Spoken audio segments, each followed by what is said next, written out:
Hello everyone, welcome back. Melanie Berkey here. We are going to continue talking about the topic of relationships. And today we're going to talk about a juicy topic within relationships. We are going to talk about other people's opinions. And before we start talking about other people's opinions, I want to talk about one concept that really kind of has us question what is reality, because you'll see in a moment there are a lot of correlations between truth and reality and other people's opinions, and I find that it really serves us to be able to separate out these things. So I want to dive into this concept for just a moment before showing you how it applies to other people's opinions. Let's think about what is truly reality. So in our brain, there are circumstances. Circumstances are things that happen outside of us, and they are completely neutral. And then, because our human brain is so evolved, we want to make these circumstances that happen in our life, we want to understand it. We want that certainty. We want to know why things are happening. So every single human then puts a story to the circumstance.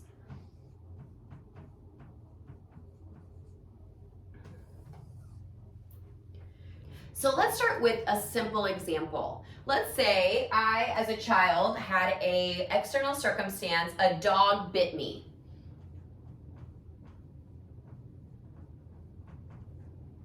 Now, I may make this fact in my life mean that dogs are bad. I may make it mean that I am bad. I may make it mean that I am not good with dogs. You can think about all the different stories that I may put to this based on my personality and based on my other experiences. Let's just say today, the dog bite, I'm gonna mean dog equals bad. Dogs are bad. And so if you were to just bank on this for a moment, you can see how my life trajectory would be different if I had the story and the truth and the reality that dogs are bad. Every time I saw a dog, I would act differently from a person that enjoys dogs and likes dogs and had positive experiences with dogs. Now, this example is a simple one, but all of us humans have had circumstances in our life that have really shaped and molded the trajectory of our life based on the story, the meaning that we put to that circumstance. So here's another example that goes a little deeper. Let's say I had an external circumstance that I was fired. The important thing to remember about these circumstances is that they are neutral. The more you can look at your past and look at those crucible moments in your life, those events in your life, and being able to separate out the circumstance from the story that you are putting to that circumstance. Because with this, I could put any story that I want to it. I could say I got fired, that means I'm a failure. I could say I got fired, my boss didn't like me, or I am a bad employee, or my boss is a man and that's why I got fired. Do you see how the circumstance is neutral and anyone can put anything as their story? They can make it mean whatever they want. And so let's just take the example of getting fired. I'm gonna make it mean I was a failure. Now, notice this.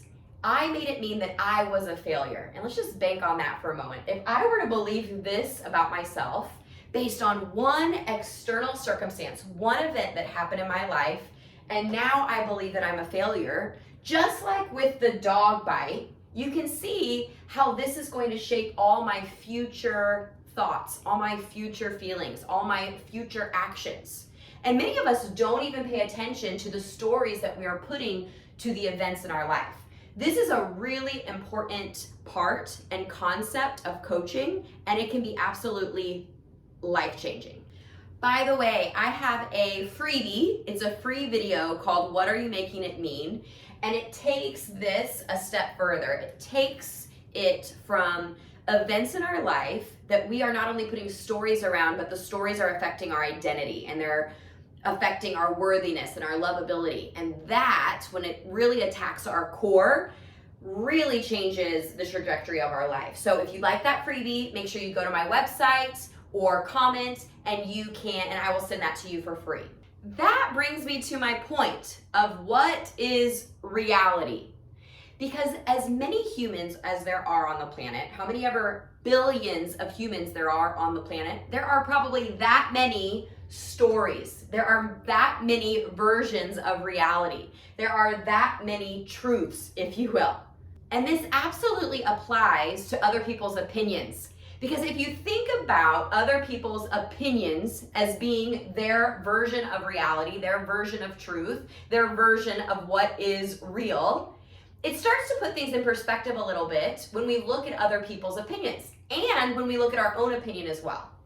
Because every single human is bringing their story with them wherever they go. And so when we come in interaction with these humans, as well as we are bringing our stories everywhere we go, so when we are in interactions with these people, then there are just billions of different ways of looking at things, billions of different stories, billions of different opinions. The story that we assign to each circumstance in our lives makes all the difference. We can either have a story that serves us and puts us on the trajectory of our life that we want, or our story can put us on a trajectory that does not work for us. Think about someone that is on the trajectory of the belief that they are a failure. That is going to change their future tremendously. And here's the good news. The good news is that we get to assign whatever story we want to our circumstance, which sounds a little delusional, doesn't it? But that is perspective. That is reality, if you will. What is reality? Everyone has their own reality. Everyone can assign their own story, their own perspective to anything and everything that is happening in life. So if we can choose anything, why don't we choose a story that works for us and moves us to a place that serves us? Let's bring this full circle and relate it to how this applies to other people's opinions. First, I found it incredibly helpful to understand that other people are simply speaking out of their stories. And their stories are based on their past events and their external circumstances, their belief systems, and that is not right or wrong. So therefore, another person's opinions or another person's beliefs gets to go in my circumstance column. And my circumstance column is completely neutral. So now I get to decide the story that I'm going to put based on their opinion. I found it incredibly freeing when I started to receive the belief that I don't have to believe everything that I hear about me from other people. Again, I want to say it again because I hope it helps you as much as it helped me. You don't have to believe, you don't have to receive everything said about you from someone else. From your childhood, this may be from your boss, this may be from your child, this may be from your family, maybe from your friend. You don't have to receive it. You have a choice in the matter. And sometimes we absolutely want to receive it, and other times we get to do what my mom says. My mom says, eat the meat, leave the bones. I want to back up for a second though, because this train of thought can get taken too far the other direction, and it can get dangerous if we are not careful and we are not willing to be open and receiving feedback. Here's an example. Let's pretend that I have purple hair and you said to me, Melanie, I hate your purple hair. I am probably not going to receive too much of your opinion or receive too much of your feedback simply because I do not have purple hair and I do not connect myself to the purple hair. And so therefore, it's going to be easy for me to kind of break your stuff off from my stuff, your opinion off from me. However, let's say that you told me, Melanie, I hate your brown hair. Even if I love my brown hair, maybe on a little bitty level, I may receive a little bit more of your feedback than when you said that I have purple hair, because there's a part of me that believes that I have brown hair. Here are some helpful tips on what to do when you get feedback that hurts a little bit. You get to clean up your thoughts and your side of the fence and look inside at what's going on and why it hurts. So here's what I do to start. Number one, separating out my behavior from my identity. Remember, at our core, we are worthy, we are lovable, and nothing can change that. On the outside, outside of our core, we have humanness. And so, our thoughts, our feelings, our actions, they're not always great. And so the first thing I do is think about that piece of feedback. And especially if you're getting consistent feedback about the same thing, it's something worth looking at. But remember not to take it on at your core. You don't have to take it on as a label. Remember, this doesn't change. However, there may be a consistent behavior that is not serving you and that's not moving you forward in the way that you want it to. So when you can look inside and be honest with yourself and say, ooh, there is part of me that does agree with this person, and it's this piece, this thought, or this behavior right here, then you absolutely get to start working on that. You get to be aware of that, and you get to make steps moving you forward. And here's the other thing. My mom, one of my favorite quotes that my mom said growing up is, eat the meat, leave the bones. So if someone else gives you a load of their opinions, and there are pieces of it that hurt a little bit, and there's pieces of it that you can say, yeah, I get to take responsibility for that. You eat the meat, right? You take that feedback and you get to adjust your behaviors and move you forward into a place that makes you a better person. And then you can also leave the bones. The other feedback that they gave you that was definitely out of their stuff, you get to leave that. You do not have to receive it all, remember? You don't have to believe everything that is said about you. And at this point, sometimes we get to surrender other people's opinions. They get to think whatever they want. Remember, one of those 4 realities of relationships is we can control ourselves. We cannot control other people. So sometimes that means that other people are going to disagree with you about you. And that's okay. Sometimes we get to surrender other people's opinions.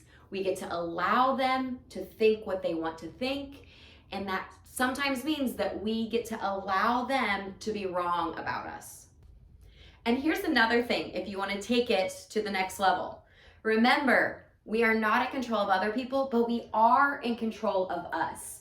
Therefore, we get to decide what we think about the other person. We absolutely can still like them. Even if they don't like us, we can still like them. We can even choose to love them.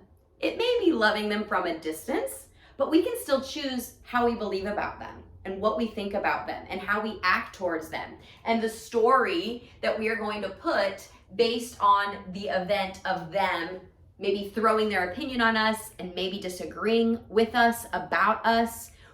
It doesn't affect how we feel about them. This can be a place where it can be tempting to people please. And in one of the future episodes, we are going to talk about the difference of people pleasing and molding yourself to be accepted and to fit in with other people versus showing up authentically and finding your people. So remember, if you haven't subscribed yet, go over to YouTube and subscribe and turn on those notifications where you'll be getting a new video every Thursday. I'll see you next week.